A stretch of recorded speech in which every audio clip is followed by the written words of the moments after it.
Hello YouTube, hello viewer, I hope you're having a good day. Welcome back to another video. If you're stopping by for the first time, please consider subscribing to the channel. I really would appreciate it. Also, if you enjoyed the video, hit the like button, and if you didn't, please leave a comment and let me know why or how I can improve. Thanks for watching.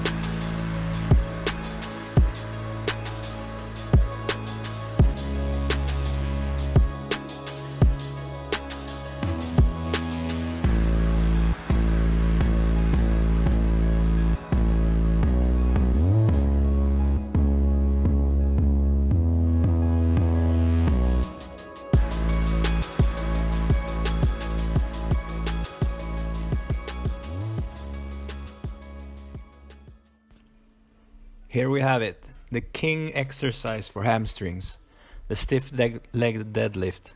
It can be a somewhat tricky exercise to get used to if you're new to it, but it's so good that it's worth getting your technique right so you can reap the benefits from it. The main key to do this exercise correctly is to, as always, use a weight that you can handle and build a solid technique and foundation before you start to overload.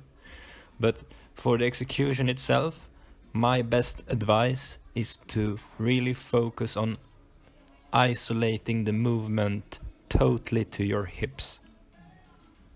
Nothing should be happening in your back area. Everything should just be neutral and tight all the time. No rounding of the lower or upper back. The only movement should really come from your hips, where you slowly lower the bar from a fully extended position until you feel a stretch in your hamstrings, and then you go up all the way to the top and squeeze your glutes.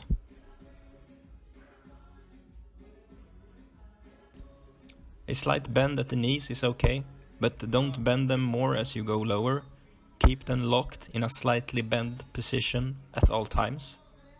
If you go with heavier weights, there's a chance that your shoulder blades will protract a little bit. This is not a big problem in my opinion.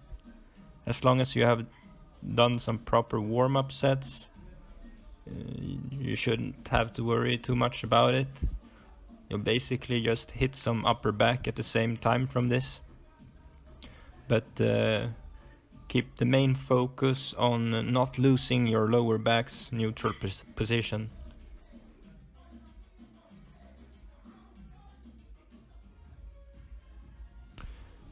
The most common mistake is probably rounding the back, but some other things to watch out for is bending your knees way too much or nothing at all.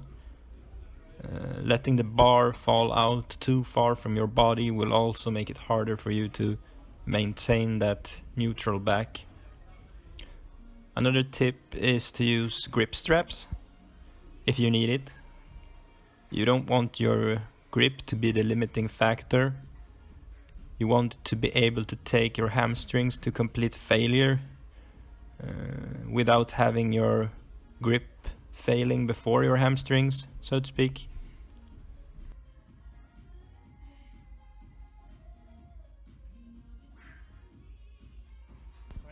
Lastly, a few things about range of motion.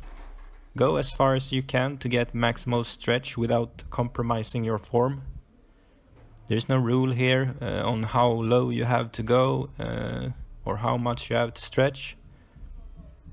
Individual mobility will be the limiting factor here. If you feel that you get a good deep stretch in the hamstrings, that's good enough. But you should aim to stay consistent with your reps, or your range rather, for all your reps. All your reps should basically have the same range of motion, that is. Thank you for watching.